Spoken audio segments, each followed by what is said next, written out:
anonyme. Que pensez-vous des familles où l'on trouve à chaque génération des médecins ou des polytechniciens, comme si ces compétences pouvaient se transmettre héréditairement? Oui, là on rejoint les questions précédentes. En fait, il y a des dynasties, enfin des dynasties culturelles. On connaît les dynasties de musiciens, on connaît les dynasties de polytechniciens, d'anciens élèves de grandes écoles, etc. Autrement dit, malgré la déperdition, un certain nombre de gens en opposition, enfin, aux analyses que j'avais proposées, se sont attachés à démontrer que tous les fils de polytechniciens ne devenaient pas polytechnicien, ce que je n'avais jamais prétendu. Ça serait trop beau, enfin, pour les polytechniciens. Bon, il y a donc une déperdition parce que donc le mécanisme de reproduction est un mécanisme statistique. Bon, cela dit, les enfants des classes favorisées, culturellement, là, ça pose un problème parce qu'il n'y a pas une corrélation absolue entre le capital économique et le capital culturel. Enfin, on connaît pour aller vite les nouveaux riches, enfin, qui peuvent avoir beaucoup de capital économique sans avoir du capital culturel.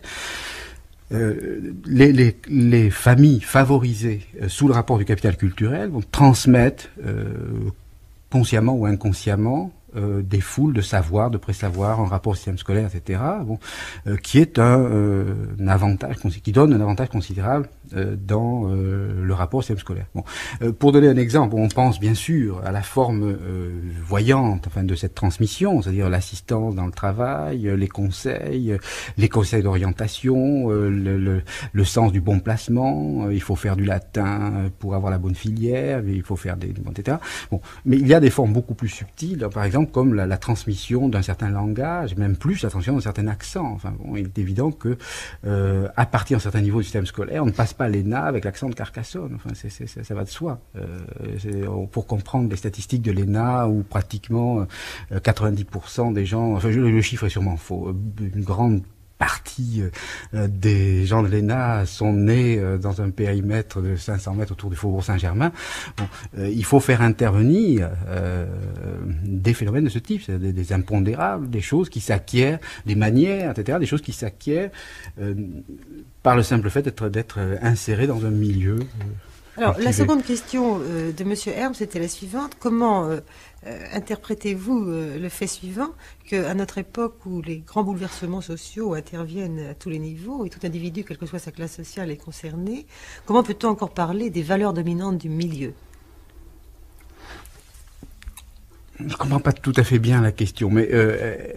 Quel impact les valeurs dominantes du milieu familial, oui, dirons-nous, peut avoir aujourd'hui, alors que les relations extra-familiales, donc oui, l'école et l'enseignement supérieur, éventuellement, sur toute la durée du parcours des études, peut intervenir.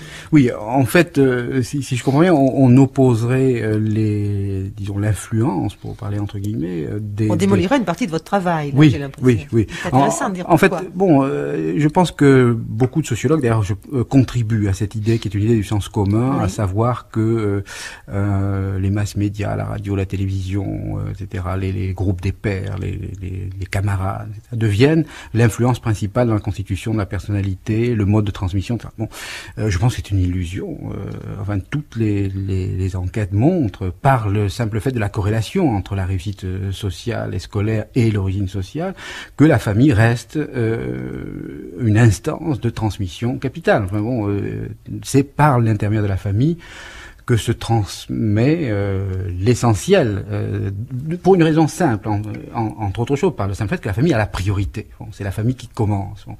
Et c'est-à-dire que c'est elle qui fournit les dispositions, disons les lunettes, à travers lesquelles vont être perçues toutes les influences ultérieures.